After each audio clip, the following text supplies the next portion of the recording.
1 Samuel 13. Saul chose for himself 3,000 men from the men of Israel. 2,000 were with Saul in Michmash and on the mountain of Bethel, and 1,000 were with Jonathan in Gibeah of Benjamin.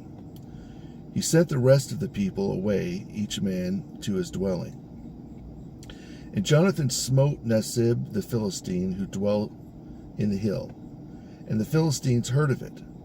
Then Saul blew the trumpet throughout all the land, saying, "The servants have rejected us." All Israel heard it, said that Saul smote Nasib the Philistine. Now Israel had been put to shame before the Philistines, and the people cried out after Saul at Gilgal. Then the Philistines gathered to fight with Israel. 30,000 chariots and 6,000 horsemen came up against Israel, and as many troops as the sand on the seashore. And they came up and encamped in Michmash opposite Bethaven southward. When the men of Israel saw they were in danger, they did not draw near.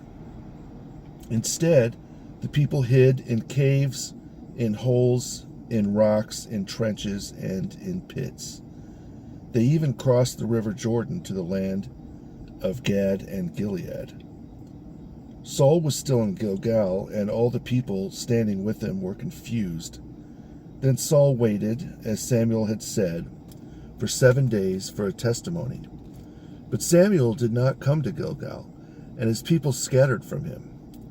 So Saul said, "Bring me a sacrifice so I may offer the whole burnt offering and peace offering." And he offered the whole burnt offering. And it came to pass, when he finished presenting the burnt offering, Samuel came, and Saul went out to meet him so that Samuel might bless him. Then Samuel said, "What have you done?" And Saul said, "When I saw the people scatter from me, and you did not come within the days of testimony, as you arranged, and the Philistines gathered at Michmash, then I said, 'The Philistines will now come down against me at Gilgal, and I have not prayed in the presence of the Lord.'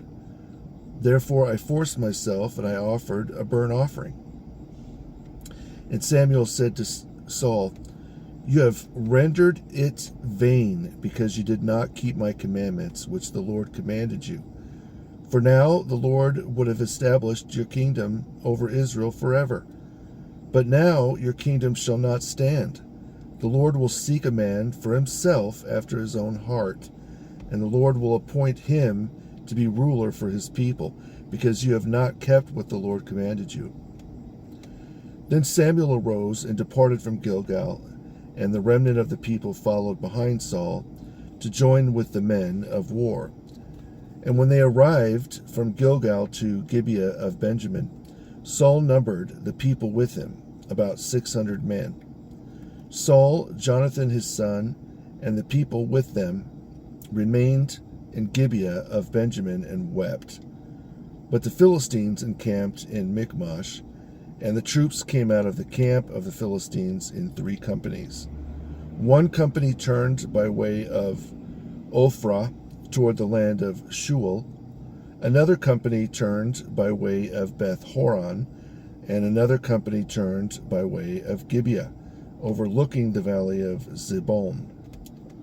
When there was not a blacksmith to be found throughout all the land of Israel, for the Philistines said, "Lest the Hebrews make swords or spears," thus all Israel went down to the land of the Philistines to forge each man's plowshare into his light armor, his tool, his axe, and his sickle.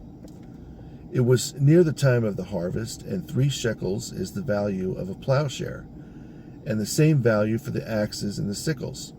And it came about in the days of the Michmash war, there was neither sword nor spear to be found in the hand of any of the troops with Saul and Jonathan. But they were found with Saul and Jonathan his son. And they went out from the land of the Philistines to the place beyond Michmash.